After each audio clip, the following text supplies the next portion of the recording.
Vesta has the latest on this investigation. A gruesome discovery inside this Chevy Monte Carlo this morning. The body of 3 men. Sources say one was in the front seat, another in the rear, and a third in the trunk. Now ABC7 has learned the car is registered to an address in Blue Island, home of a 20-year-old man police say had gone missing last night. First of all, who are they? That's all I want to know. Do we know them, or are they from the neighborhood? Those questions are still unanswered. Chicago police have not released the identities of these men, their ages, or how they died. It's unclear why the Chevy ended up in this alley. The car was abandoned right here around 9 o'clock last night in front of this garage, and it was called in by someone who lives nearby who could not get their own car out in order to get to work. People don't usually park in that alley. It's very clear. We always, keep it calm and clear over here. But it was hardly calm on this block this morning as investigators worked the scene and neighbors waited to find out if they possibly knew the people found inside this car. Reporting from the Auburn Gresham neighborhood, to ABC7 Eyewitness News. Zachary Farden. All right, I'm going to start by saying Shalom. All praises, honor, and glory to Yahweh Ba'Shem Yahushai. Double honors to the elder apostles of Great Millstone, and salutations to the Yakim around the world, lifting up the standard of Yahweh Ba'Shem Yahushai in truth and sincerity. All right. Now, what you just saw was a video of a video clip recording of 3 men that were found dead. All right. Now, the thing is, one of those men is a man that I personally know.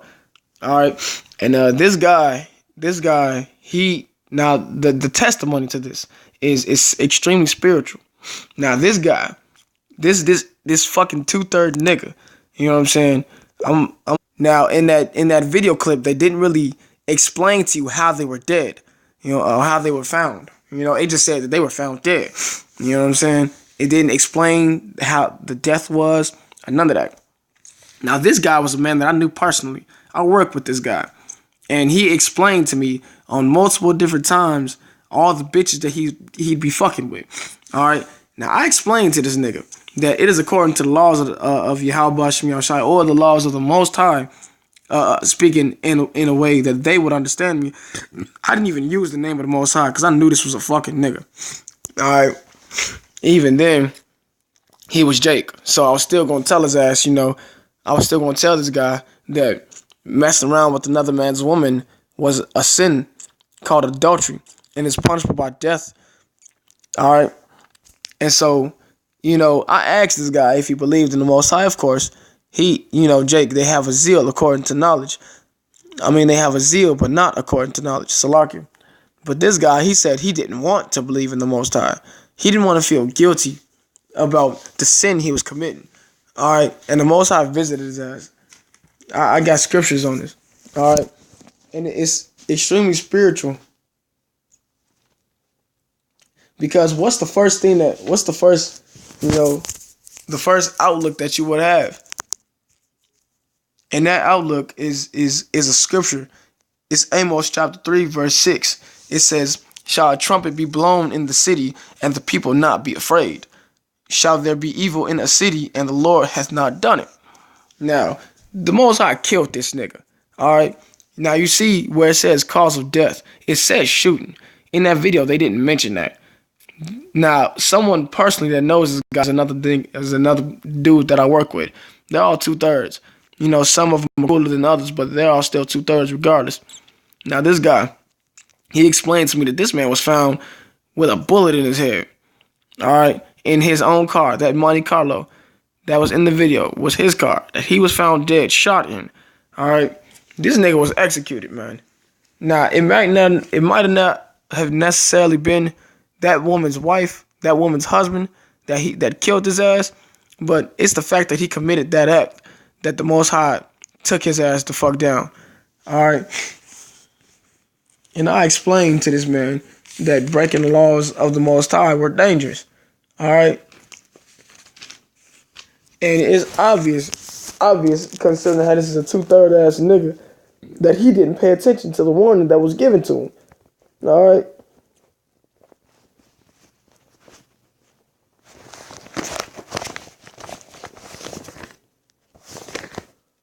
This is Micah chapter 3, verse 8. It says, "But truly I am full of power by the Spirit of the Lord, and of judgment, and of might, to declare unto Jacob his transgressions, and to Israel his sin. And what is that, man?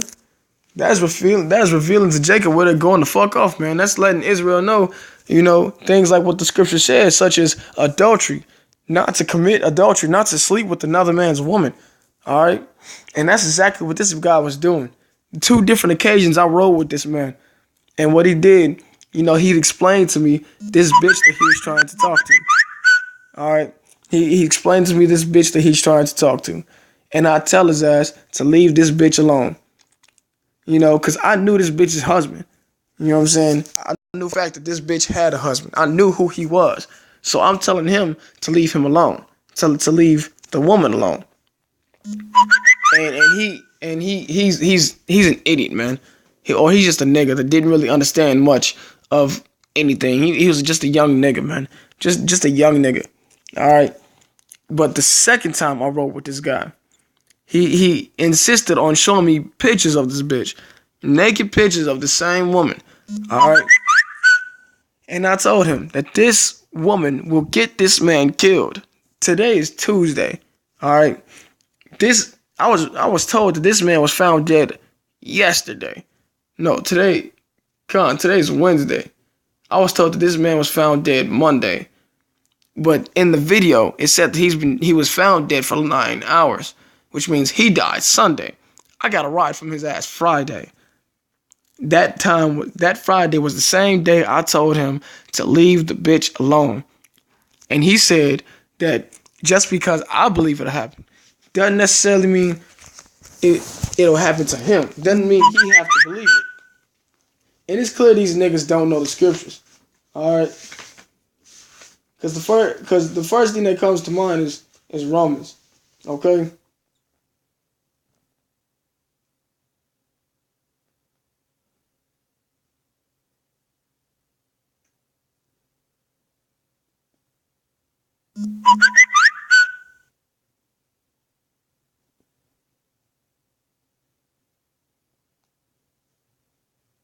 This is Romans chapter 3, verse 3. It says, "For what if some did not believe? Shall their unbelief make the faith of Yahweh without effect?" Verse 4, it says, "God forbid. Yea, let God be true, but every man a liar. As it is written, Thou mightest be justified in thy sayings, and mightest overcome when thou art judged." And that's exactly what happened, man. This nigga didn't believe, man. And then what happened after that? He was judged. He was still judged by Yahweh Hashem Yahushai. Okay? The Lord took this man out, man. The Lord took his ass the fuck down, man. For being a wicked ass nigga. That's exactly what the fuck happened to this guy. Okay?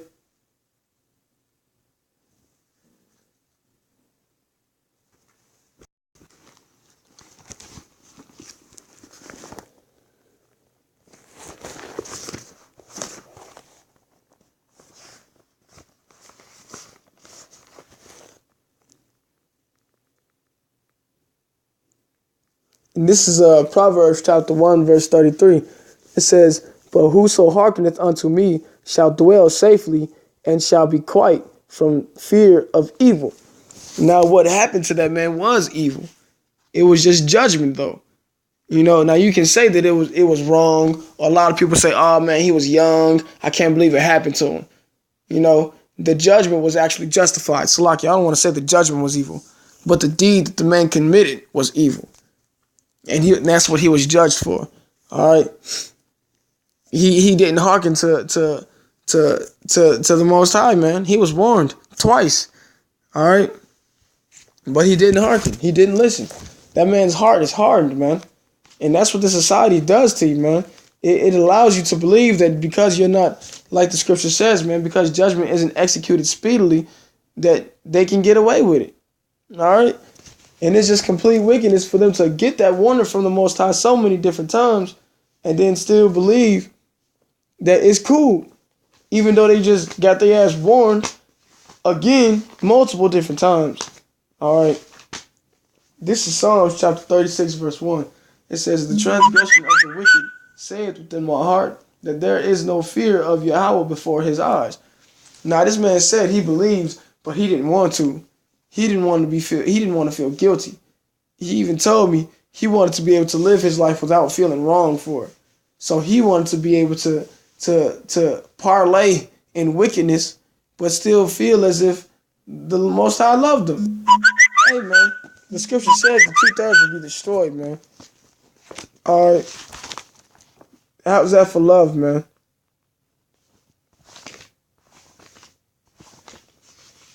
I'm gonna get the scripture for you.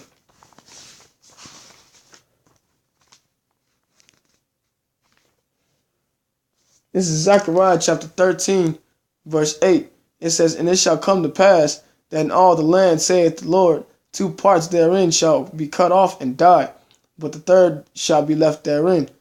Now the 2/3 is what you refer to niggas that don't want to follow Yahweh Shem Yahushua. All right.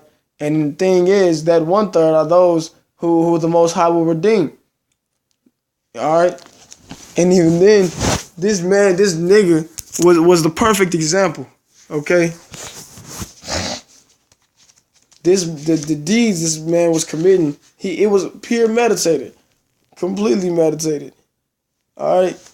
And even then, the Most High judged his ass really because he just chose not to he chose not to listen to the Most High. Not only because he was trying to commit adultery, because I knew who the bitch was. I talked to the bitch before.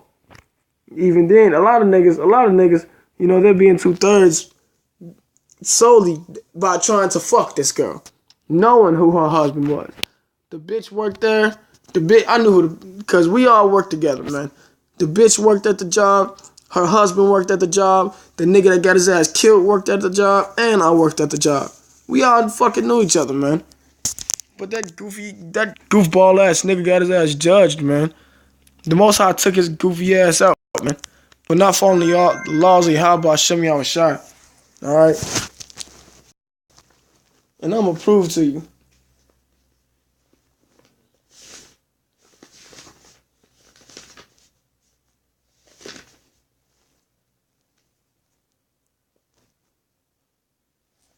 This is Luke chapter 19, verse 27. It says, "But those mine enemies, which would not that I should reign over them, bring hither and slay them before me."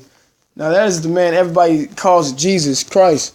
That is the man. That's who everyone calls Jesus speaking. But his real name is Yahweh Shai. It's the son of the Most High, man. And the Most High's name is Yahweh. We call him Yahweh Shem Yahweh Shai. And even then, this nigga just completely disregarded the whole fact that this bitch had a husband. All right, he didn't even have to know that it was against the Bible to know that it was fucking wrong.